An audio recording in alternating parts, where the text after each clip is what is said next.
di tengah-tengah kita, lebih utama dari segala sesuatu. Ajarlah kami berdoa. Ketika ia berhenti berdoa, berkatalah seorang dari murid-muridnya kepadanya, "Tuhan, ajarlah kami berdoa." Lukas 11 ayat 1b. Sahabat Iktus yang dikasihi Tuhan, ajarlah kami berdoa merupakan sebuah kerinduan dari dalam hati untuk menikmati hubungan intim dengan Tuhan melalui doa.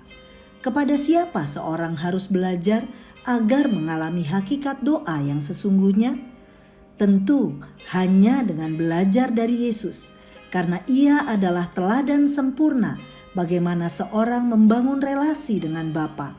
Perenungan ini mengajari kita arti doa dan memotivasi untuk menikmati waktu untuk berdoa. Yang melatar belakangi permohonan para murid agar Yesus mengajar mereka berdoa adalah tindakan Yesus berdoa, ayat 1. Apa yang menarik dari doa Yesus? Hanya doa yang hidup dalam kemesraan yang mampu membuat orang lain tertarik untuk berdoa. Sebenarnya doa tidak dapat dipelajari seperti orang belajar ilmu. Doa adalah hubungan dengan Allah yang bertumbuh makin mesra sehingga menjadi sesuatu yang hidup. Beberapa unsur penting yang diajarkan Yesus dalam doa adalah 1. Penyembahan, ayat 2. Penyembahan adalah hubungan yang dibangun dalam keintiman dengan Tuhan. Hal ini nampak dalam sebutan Bapa yang menunjukkan panggilan sayang anak kepada Bapanya. Ketika seorang percaya dan menerima Yesus sebagai Tuhan dan Juru Selamat, ia disebut sebagai anak Allah, sehingga ia dapat memanggil Allah dengan sebutan Bapa. Yohanes 1 ayat 12.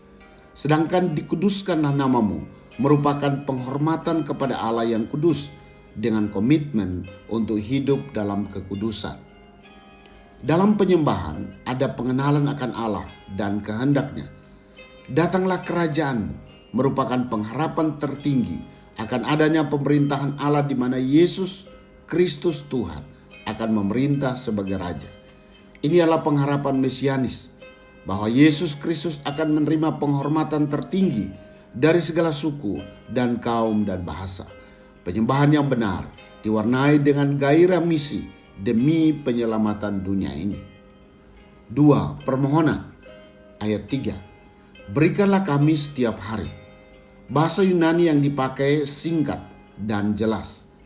Janganlah berhenti memberikan kepada kami kebutuhan harian kami. Lebih kuat lagi berarti, biarlah kami mendapat makanan hari ini untuk hari ini dan besok untuk besok. Karena dengan cara demikian kita dapat tetap berada dalam kebergantungan terus-menerus kepada Allah, seperti anak-anak kepada orang tuanya, dan bisa memperoleh belas kasihan yang baru dari tangannya setiap hari.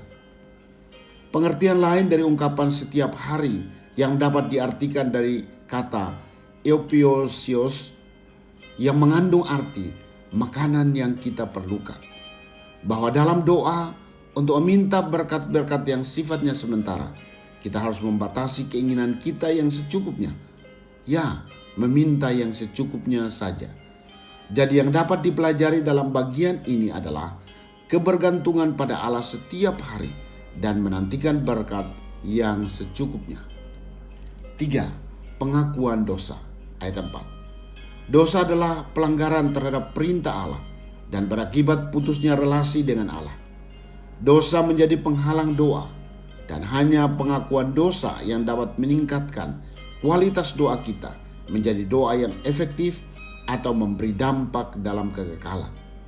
Tuhan Yesus telah mengerjakan karya penebusan di kayu salib, dan pengampunannya sempurna atas manusia berdosa yang mau datang padanya.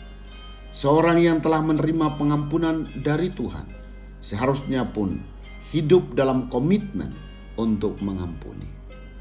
Selanjutnya adalah permohonan untuk dijauhkan dari pencobaan, karena banyak kemungkinan yang membuat manusia jatuh ke dalam dosa sehingga hubungan dengan Tuhan jadi rusak.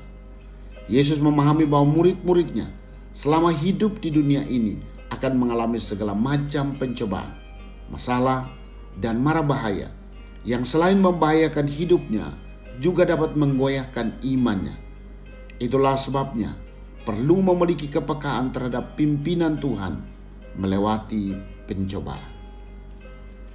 Sahabat Iktus, doa bukanlah rutinitas formal sebagai ritual keagamaan, tetapi doa merupakan sarana membangun relasi kita dengan Allah.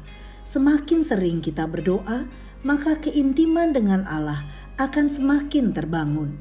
Bahkan, doa tidak dapat dibatasi hanya dengan tindakan melipat tangan dan menutup mata, tetapi doa menjadi aliran nafas kita sebagai bukti kebergantungan kita kepada Allah.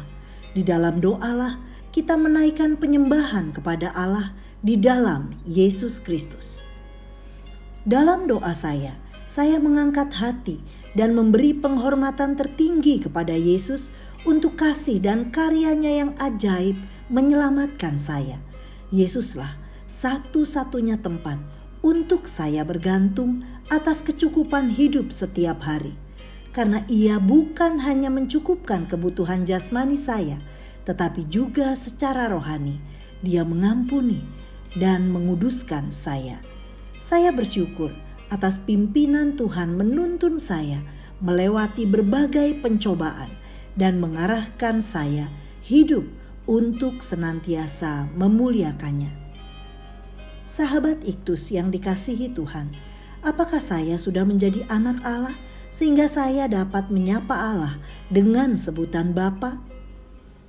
Sudahkah saya bergantung kepada Allah untuk kecukupan hidup saya setiap hari? Apakah masih ada dosa yang menghalangi doa-doa yang saya naikkan kepada Tuhan? Tuhan Yesus, ajarlah saya berdoa sebagaimana Engkau telah berdoa kepada Bapa di sorga. Doa yang terjalin dengan kasih mesra, karena saya merindukan-Mu ya Tuhan. Saya mempercayai-Mu untuk segala kebutuhan saya setiap hari, dan saya tidak khawatir karena pemeliharaan-Mu sempurna atas hidup saya. Saya menyadari bahwa saya seringkali jatuh ke dalam dosa. Ampunilah saya, dan janganlah membawa saya ke dalam pencobaan. Ya Yesus, tuntun saya dalam pengharapan kerajaan Allah, di mana Engkau memerintah di atas segala suku dan kaum dan bahasa. Amin. Doa adalah menyerahkan diri sepenuhnya untuk taat pada kehendak Allah.